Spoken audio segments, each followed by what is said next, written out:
আজকে যে বিষয়বস্তু নিয়ে আলোচনা করব আপনাদের সম্মুখে, সে বিষয়বস্তুটা হবে ন্যায্য বিচার।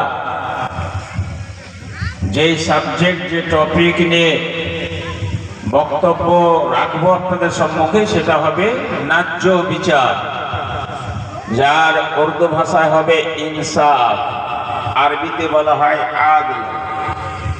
আয়াতকে কেন্দ্র করে ইনশাআল্লাহ কথাগুলি রাখবো। ওমা তৌফিকি ইল্লা বিল্লাহ। সর্বপ্রথমে যে আয়াত তেলাওয়াত করেছি, সে আয়াতের তর্জমা, ট্রান্সলেট, সর্বমর্ম বলে বিষয়ের দিকে আগমন হবে ইনশাআল্লাহ। আল্লাহ পাক বলছেন, আল্লাহ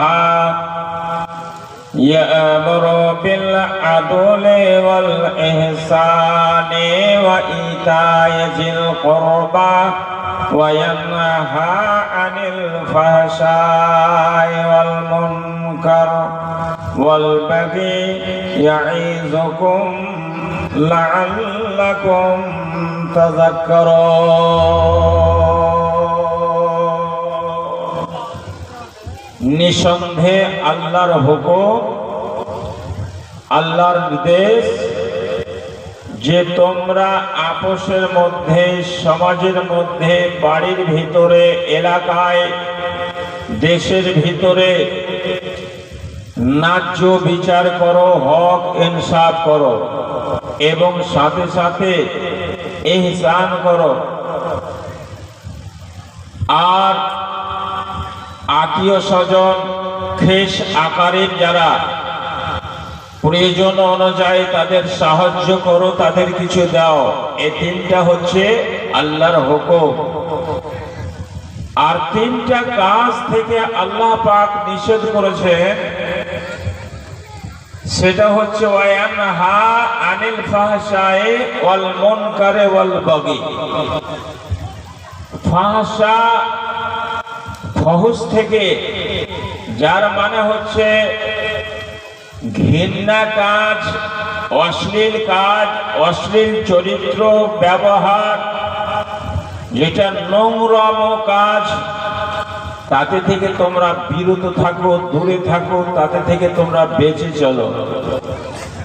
এক অপরের উপরে অন্যায়, অত্যাচার এবং মুখের দ্বারায়, হাতের দ্বারায় যেন মানুষকে কোনো কষ্ট, ক্লেশ, টাকা পয়সা, সমাজে কথাবার্তার মধ্যে যেন না হয়। তিনটা কাজ থেকে আল্লাহ নিষেধ করেছিল।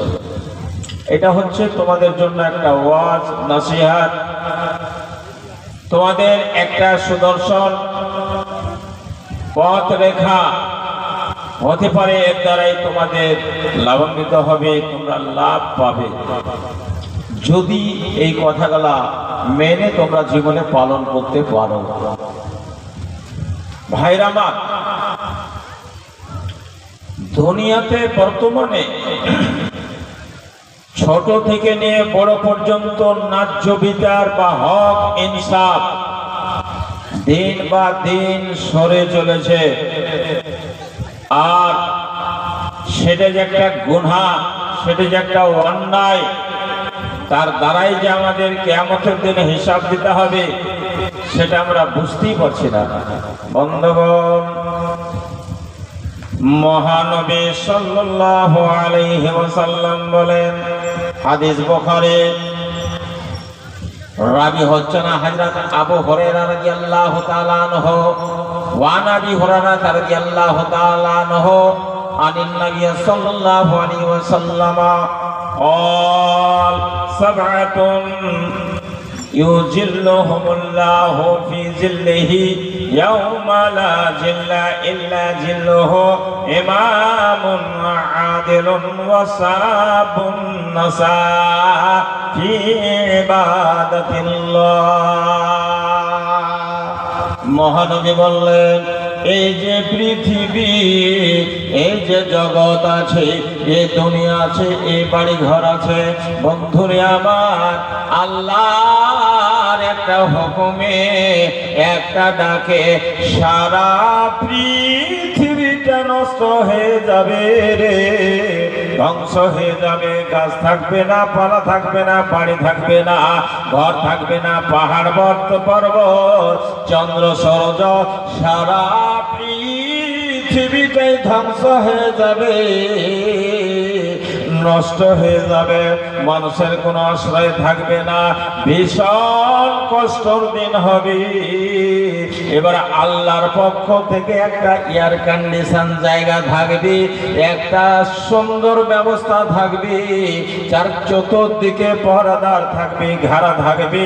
ওই জায়গাটার ভিতরে যারা প্রবেশ করতে পেয়ে যাবে, যারা টিকিট পেয়ে যাবে, যাদের সিট হয়ে যাবে, তাদের কোনো কষ্ট ক্লেশ হবে না, জীবনে দুঃখ হবে না, শান্তি শান্তিতে থাকতে পাবে। জায়গাটা কোন জায়গা? নবীজি বললেন সেটা হচ্ছে আরশের ছায়া।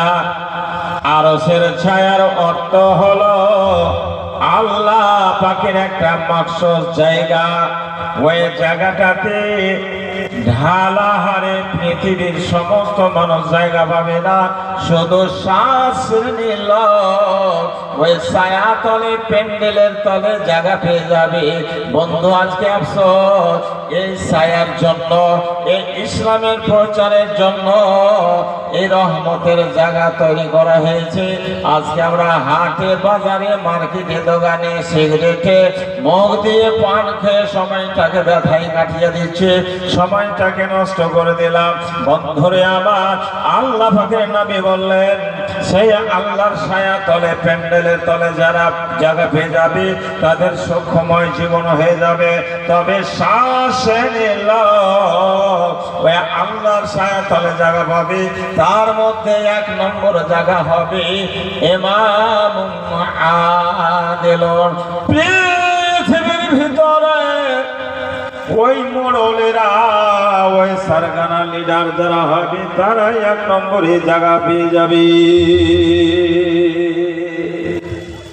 এবার মোড়ল যারা, যারা প্রধান, যারা সরপঞ্চ, যারা প্রতিনিধি সমাজে, এদের মনে খুব খুশি, আনন্দ হয়ে গেল যে সব আগে আল্লাহর ছায়া, তাহলে তো আমরাই জায়গা পাবো। তাহলে আমাদের থেকে বড় আর কি আছে? সব থেকে তো সম্মানী, দুনিয়া তো সম্মান, আল্লাহর কাছে সম্মান। জি, আপনার সম্মান আছে ভাই, আর আল্লাহর কাছে আপনি জায়গা, আল্লাহর ছায়া তলে জায়গা পেয়ে যাবেন। কিন্তু গ্যারান্টি আছে কার? এবার ভালো করে বুঝেন।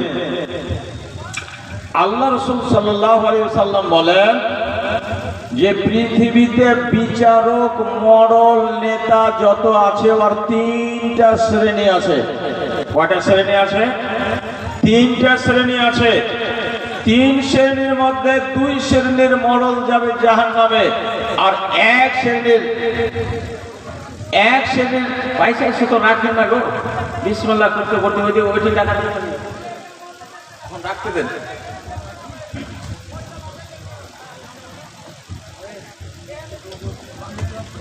দুই শ্রেণীর মোড়ল যাবে জাহান্নামে, আর এক শ্রেণীর মোড়ল যাবে জান্নাতে।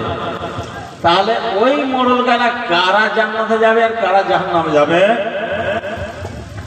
রাসূলুল্লাহ সাল্লাল্লাহু আলাইহি ওয়াসাল্লাম বলেন